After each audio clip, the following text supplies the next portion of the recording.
ปั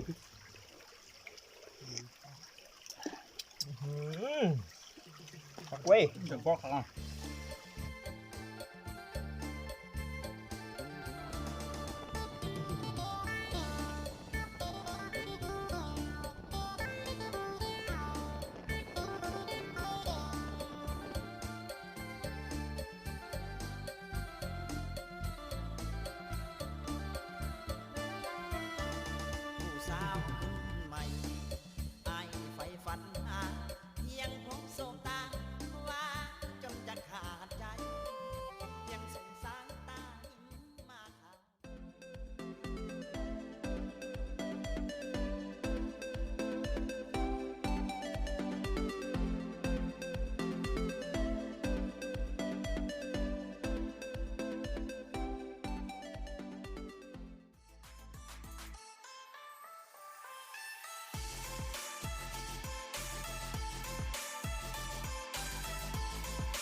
อะไรพี่น้องเฮ้ยผมเดี๋ยวเราจะเข้าไปนี่อีก50 เมตรแล้วก็จอดรถป่าไว้ย่างต่อปิกนิกกินข้าวปลาวันนี้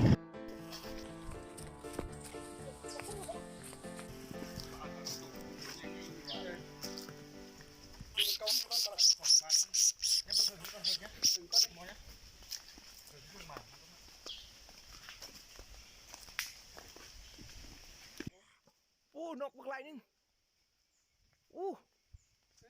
นกมากินบักขอบเนี่ย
ใส่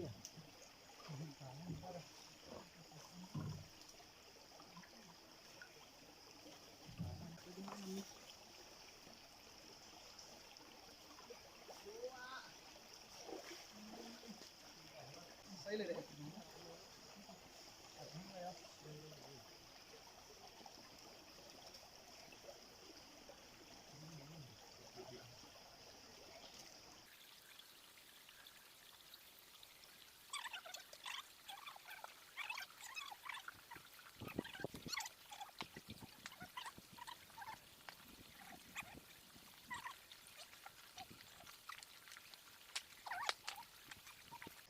โอ้ไฟไม่แล้วเนี่ยใส่เลยบังเลยเอาเด้น้อยกันขั้นแล้วบางได้ก็ได้บางเงานะจมมันหักบางนึงเนี่ยนี่ห้องนำล่าเชือกปกติใส่ระบาด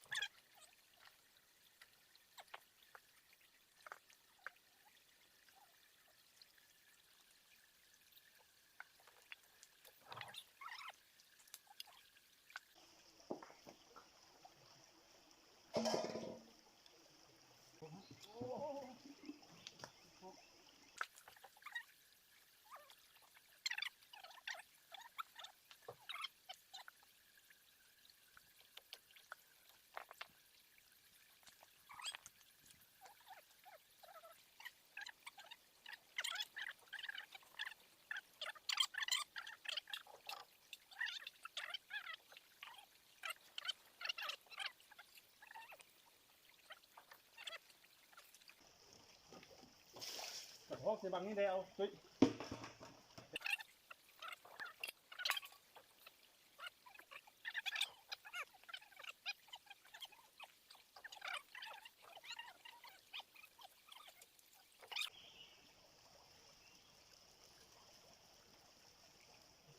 มันให้อยู่นี่ครับเว้ย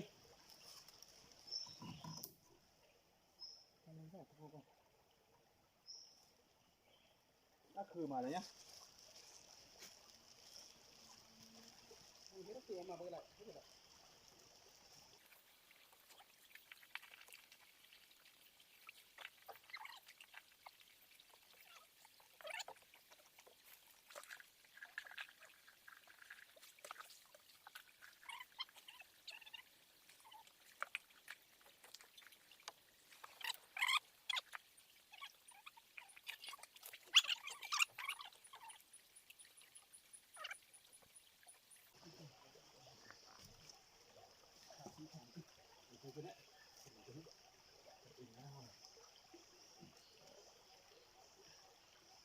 เป็นใบเดียวแล้ว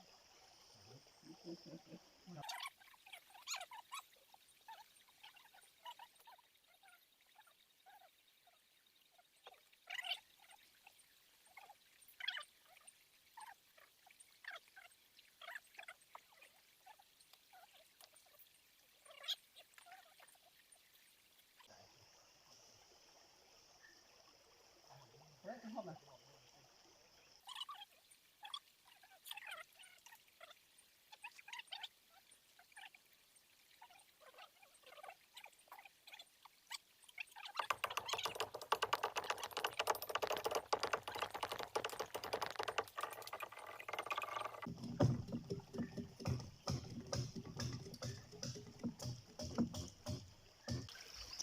แซ่บ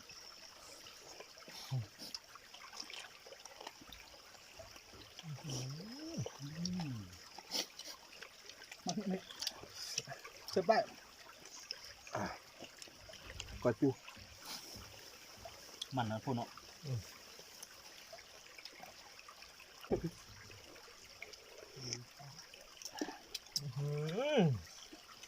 เว้ยถึงพอกเขาเดี๋ยวพอพุ่งได้เนี่ยพวกมันเบอร์ดีเนาะมีบทจวดเนี่ยนี่ก็ฟังบุญน้ำมันครับ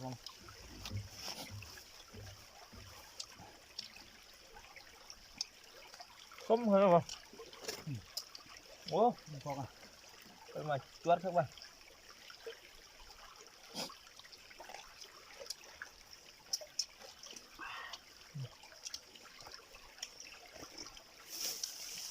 ใส่ปีนเขาดีอยู่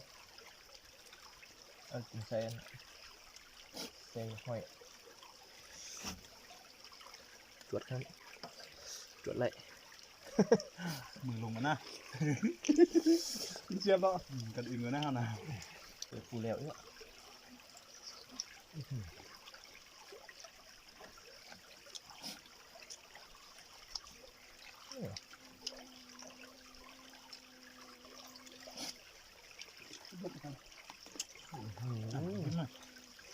พี่ได้ไหน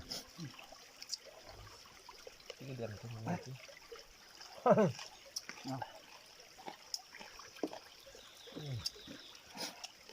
พักว่ะน้ำมันอ่ะเขาดีๆกันบ่ายแล้วเรา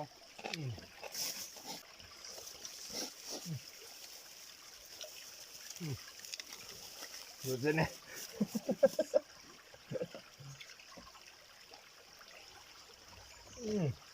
ลำโอ้โห เก็บฝ่าเนาะ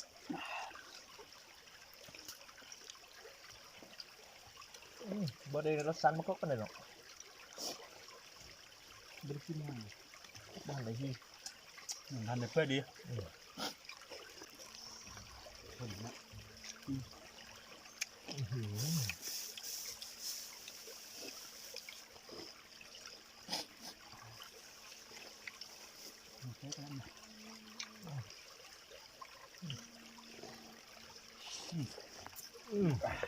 แอบนั่งไปหมกเป็นแผลหมกเข้าไปแล้วพี่จู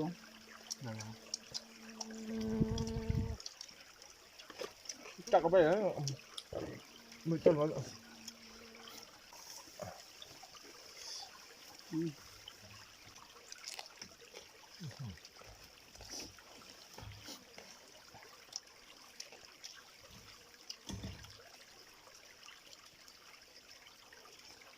หนังไม่ต่างกันเลย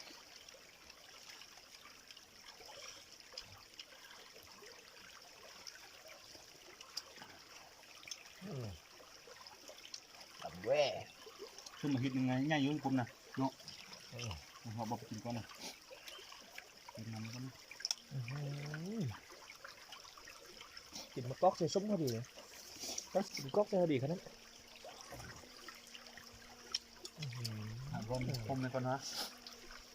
ยกไปเลยแล้วดิเงยกระเทอะมาหน้าได้แล้วเขาอิ่มละ